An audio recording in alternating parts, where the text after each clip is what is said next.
Fortunate souls. We're reading in chapter number 2, entitled The Relevance of the Bhakti Program. And this is on page number 101. And before we begin, from my most respectful obeisances unto His Divine Grace A.C. BhaktiVedanta Swami Prabhupada, unto His Holiness Danavir Goswami Maharaj, and unto all the Vaishnavas. Vancha kalpatarubhyascha kripa sindhubhyeva cha patitanam pavanebhyo vaishnavebhyo namo namaha.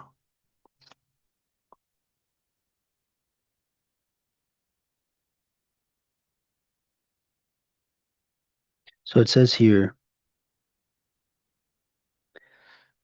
ISKCON does not present a pseudo-spiritual version of sense gratification, as is true with so many so-called gurus.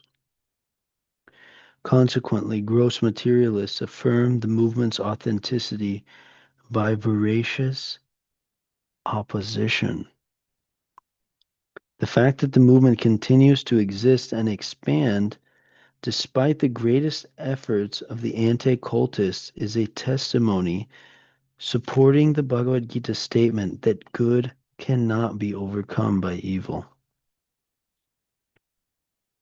Anti-cult organizations employ formidable media propaganda, deprogramming, and legal suits against ISKCON.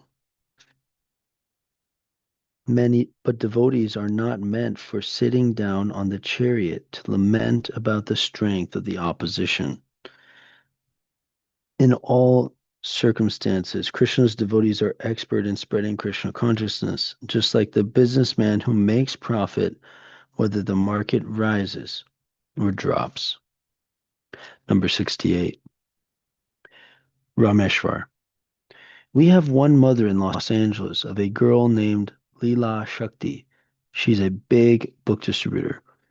And her mother, she loves this movement so much that when the deprogrammers start debating us, she stands up and tells them that my daughter was on drugs, hippie, before she came to this movement. This movement has saved her. If I had known about this movement when I was a young girl, I would have joined this movement. On television, she's speaking like that, very strongly. You have no right to criticize. You don't know anything about this movement, she says. You just come over to my house for lunch and I'll tell you all about this movement, how nice it is. She started this club, Parents for Krishna. Prabhupada. Oh, she is very sincere. Room conversation with Srila Prabhupada, January 2nd, 1977, Bhubaneswar. Wow.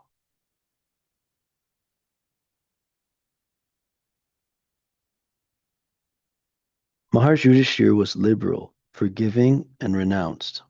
But when all attempts at reconciliation with the sons of Dhritarashtra failed, he valiantly strove to accomplish the Lord's purpose. 1 second.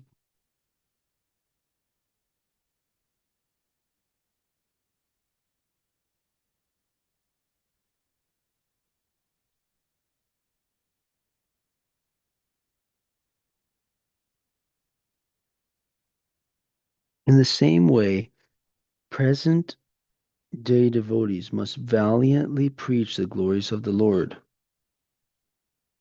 And by this preaching, they will create more devotees. Instead of killing the demons in Kali Yuga, the Lord arranges to destroy their demoniac tendency.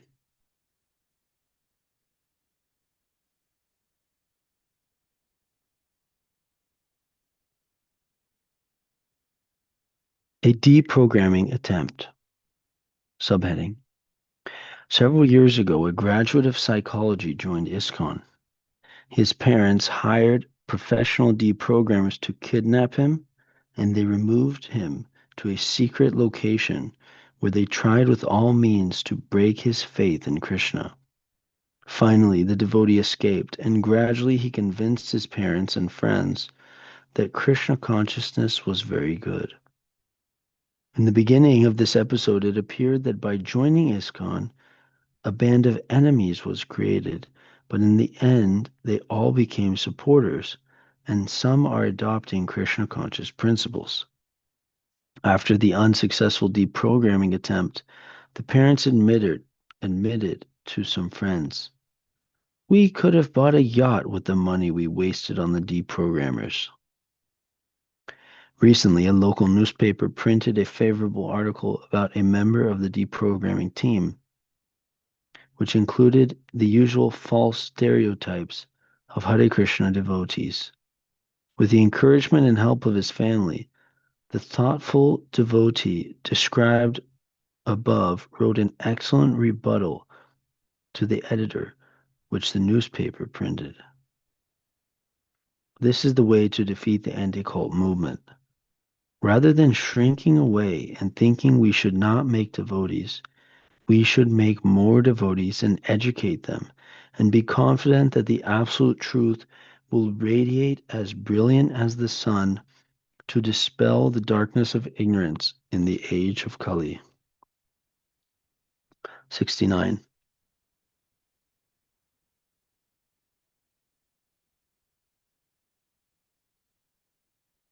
Pushta Krishna.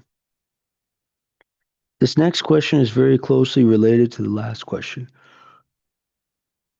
Question 20. What is your view regarding proselytization or preaching? If you are Prabhupada, it is not proselytization. Proselytization has no meaning. To bring one to the real understanding, Krishna says that Mamaya Vangsho Jiva Bhuta, all living entities are his part and parcel. He claims, Sarva Yonishu Kaunteya, in all forms of life, as many living entities are there, Aham Bija Prada, I am the seed-giving Father. So the natural position is that every living entity, not only human being, but also animals, plants, everyone. So why not Indian, American, or Czechoslovakian? Everyone is part and parcel of Krishna. So it is not the process of proselytizing to convince the idea. It is actually bringing them to the real position that they're all part and parcel of Krishna. It is not artificial proselytization that you are Christian, now you are Hindu, or you are Hindu, now you are Christian.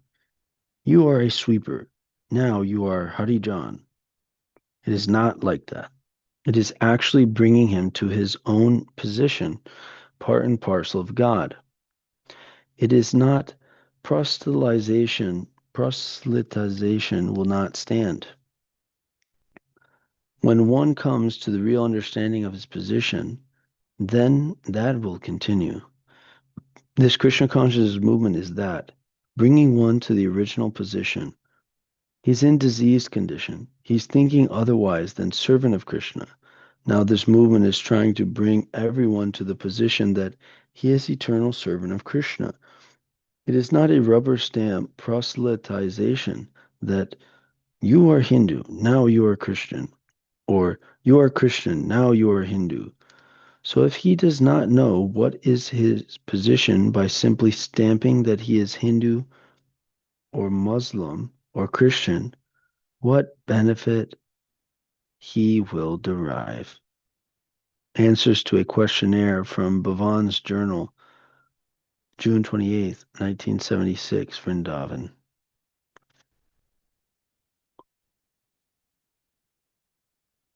Heading: Questions and answers about brainwashing. Question: Could the Bhakta program brainwash someone? Answer: Definition: Brainwashing. A method for systematically changing attitudes or altering beliefs, especially through the use of torture, drugs, or psychological stress techniques. Webster's Dictionary, number 70. Jagadish. Some other statements by there's a nice letter from one of the devotees to one important psychiatrist outlining our case. He does a very good job. Would you like to hear it, Prabhupada? Hmm. Jagadish. Dear Dr. Lubin, in our recent telephone conversation, you asked me to articulate in a letter those questions concerning the current brainwashing deprogramming controversy, which I feel may be pertinent to psychiatrists interested in religious issues, and therefore a potential topic for discussion and or research within the Committee on Psychiatry and Religion of the Group for Advancement of Psychiatry. Speaking on my own behalf and informally on behalf of the Hare Krishna Religious Society, I might suggest that this issue raises some very serious questions concerning possible abuses of diagnostic power in psychiatry against religious practitioners and movements for what may be social, political, and legal ends. Within the last 10 years, a large number of new religious groups, sects, communities, and organizations have appeared on the American scene. Some are totally new organizationally as well as theologically, and others are, or alleged to be, based upon some already existing spiritual tradition. I myself am a member for 6 years of the International Society for Krishna Consciousness, the Hare Krishna movement. The term Krishna consciousness is synonymous with the term Bhakti Yoga, a theistic form of yoga which finds its scriptural authority in the Bhagavad Gita and other major Indian devotional texts. The religious tradition represented in the West of the Hare Krishna movement, Vaishnavism, has centered the lives of hundreds of millions of Hindus for many centuries in India. This particular tradition has produced one of the world's largest and richest bodies of religious, philosophical, and mystical literature. The founder and spiritual teacher of the movement, A.C. Bhaktivedanta Swami Prabhupada, has within the last 10 years offered more than 50 volumes of translation and commentary on major texts of the tradition: Bhagavad Gita, Srimad Bhagavatam, Sri Chaitanya Charitamrita, etc. These works are considered significant contributions to scholarship by specialists in the field and are studied in the universities throughout the world. See book reviews in the pamphlet, quote, "The Krishna Consciousness Movement is authorized." The members of the Hare Krishna movement, both men and women, single and married, live in strict adherence to Vedic and Vaishnava principles in regards to religious practice, chastity vows, diet, etc. The movement's nearly 100 centers are mostly urban monasteries from which members, in accordance with Vaishnava tradition, perform evangelistic and proselytizing activities. The authenticity of the Hare Krishna movement has formally been confirmed by numerous Hindu religious, academic, and cultural bodies, both in India and US. Of the new religious movements which are prominent, most are allegedly based on either a Western religious tradition, the Children of God and Unification Church are Christian oriented, or an Eastern religious or philosophical tradition, Zen groups, yoga groups, Hare Krishna, etc. Of the groups based either on Western or non Western spiritual traditions, some are seen as not accurately representing that tradition upon which they are ostensibly based. For instance, several Christian church organizations assert that the Unification Church, the Moonies, is not a bona fide Christian organization. Others, such as the Krishna Consciousness movement, are accepted as legitimate both by scholars and adherents of that tradition. As the public tends, however, to indiscriminately lump together whatever appears to be strange or out of the ordinary, the mass media refers to all such groups with the derogatory term cult. All questions of legitimacy aside, the parents of many members of such groups feel, for one reason or another, that their son or daughter has been brainwashed and that they are under the mind control of the cult, originally denoting the specific technique employed by Chinese communists to effect ideological persuasion to extreme psychological and often physical coercion. The term brainwashing is defined as a colloquial term applied to any technique designed to manipulate human thought or action against the desired will or knowledge of the individual. That's from the Encyclopedia Britannica. Quote, in popular usage, it becomes an imprecise, all encompassing, and pejorative term used to describe any kind of persuasion or behavior with which one may disagree. In psychology, it is not generally accepted, I am told, as a legitimate clinical term. How does one wash another's brain? The dynamics of conversion in the case of Krishna consciousness are quite informal, talking with devotees, reading scripture, meditation, etc., and certainly do not include the application of any type of psychological coercion against the desire, will, or knowledge of the potential or novice devotee. Although life in a Hare Krishna community is communal and monastic, with well defined guidelines affecting the behavior and religious practice, it is in fact a good deal more open than many or most types of monastic communities.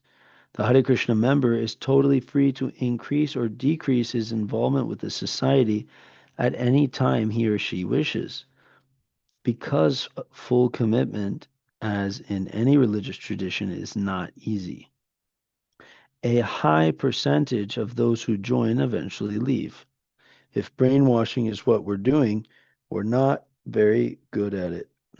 Distressed, however, by an apparent rejection of their own values and lifestyle, and unable to account for what may be radical or abrupt change in the lives of their offspring, some parents of cult members, believing that their sons and daughters have been brainwashed, hire someone like Ted Patrick to forcefully abduct and de-brainwash or deprogram them. What is being called deprogramming involves extreme coercive tactics, including rather intense psychological and often physical intimidation aimed at inducing the cult member to renounce his or her religious beliefs or practices. See affidavit enclosed. During deprogramming, the victim is isolated from his particular religious community and is physically restrained. His religious apparel and paraphernalia, scriptures, prayer beads, sacred pictures, etc., may be confiscated and destroyed, and his beliefs and religious convictions vilified. In one case, a pregnant mother was physically beaten. In another, a Hare Krishna devotee who refused to violate his religious vow of reciting names of God had his mouth filled with ice and gagged. Such deprogramming lasts often for several weeks, with deprogrammers working in shifts while the deprogrammee is deprived of sufficient sleep. All this is so the brainwashed youth can be returned to a normal state and once again be able to make free choices. Deprogramming often ends with the victim signing a statement admitting that he had been brainwashed, perhaps just as the confessions of those accused of being witches during the Holy Inquisitions were proof of the existence of witchcraft. Such confessions by members of religious groups are taken as sufficient proof of brainwashing by those committed to the idea of cultic brainwashing. But such tactics are a gross violation of fundamental human and constitutional rights. Hmm? Harishari, to get the sun, if you like, Jagadish. But such tactics are a gross violation of fundamental human and constitutional rights, are to go without saying. In cases where victims have investigated charges of kidnapping against parents and deprogrammers, grand juries have thus far refused to issue indictments, apparently because the work is done at the behest of parents or other relatives and ostensibly for the good of the victim. The situation, which has prompted me to communicate with the members of the professional psychiatric community, involves sweeping implications of a very important legal case, which will be going to trial sometime in the late winter or early spring. Some background of the case may be helpful here. Room conversation with Srila Prabhupada, December 26, 1976, Bombay.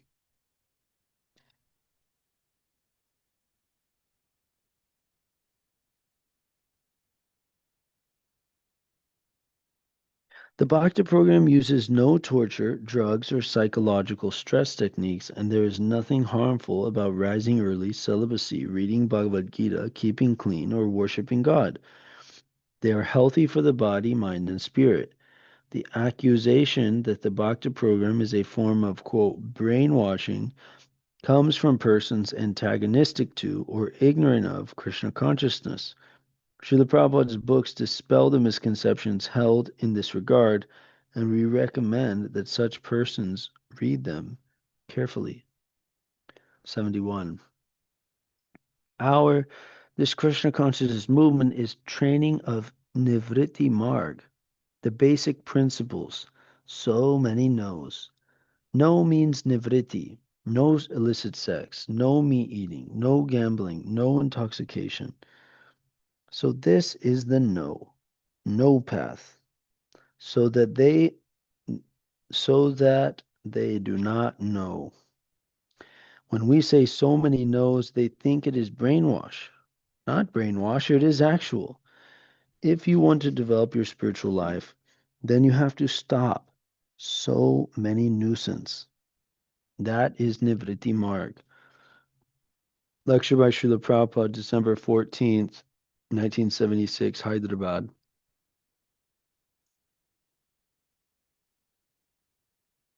Lately, biased persons lacking intellectual integrity have used, quote, brainwashing in a broader sense. They use the word to mean the attempt to persuade one to a different viewpoint.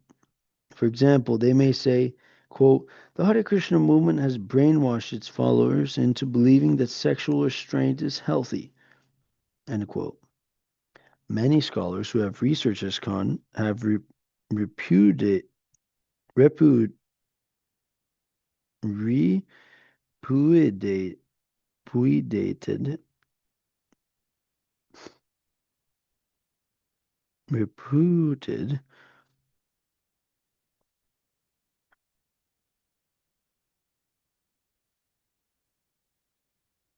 repudiated the use of the terms, quote, brainwashing and, quote, mind control regarding Krishna consciousness as crude misnomers serving only to distort an actual understanding of attitude change.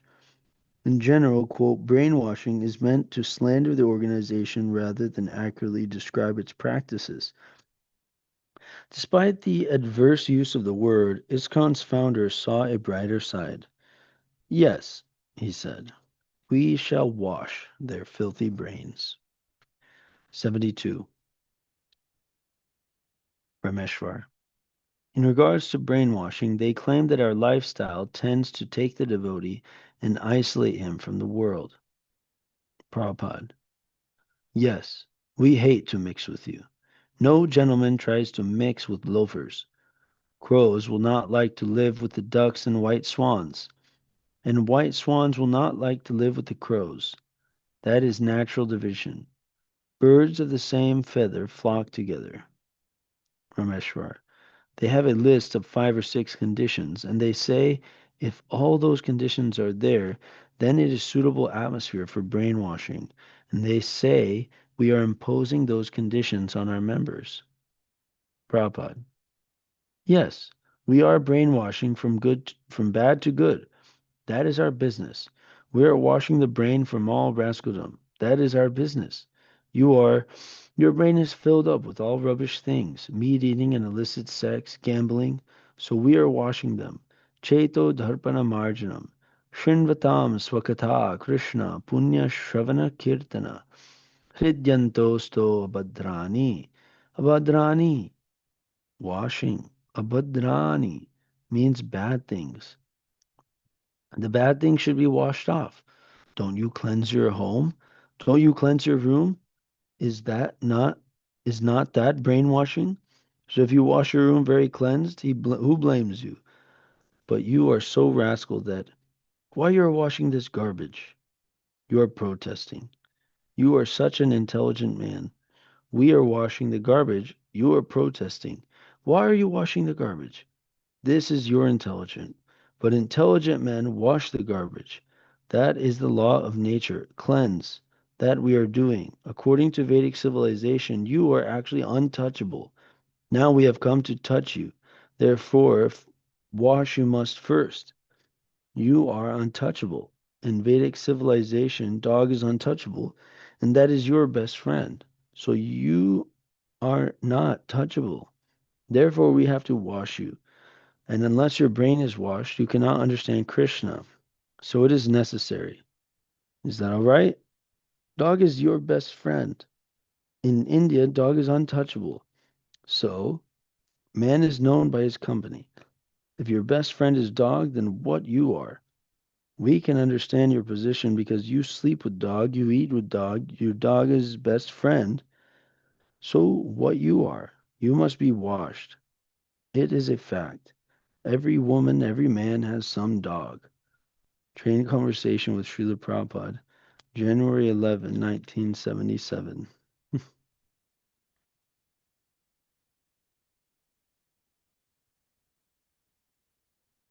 Subheading Sympathizers' Concerns.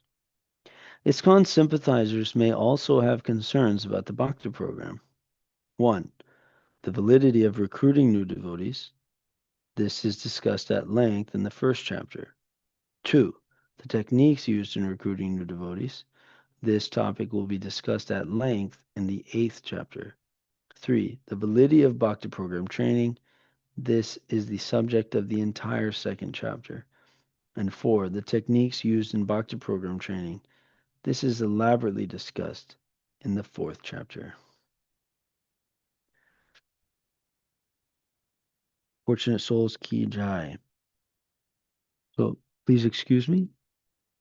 I hope to return after some time. Thank you very much. If you'd like to join the Bhakti program as a participant or you want to be part of the team to build an army of young, bright-faced devotees, and you'd like to help somehow, like to be involved, would like to get resources on how to run a Bhakti program yourself, please do reach out to us at harekrishnakc.com or rvcpublishing.com. Thank you very much. Hare Krishna.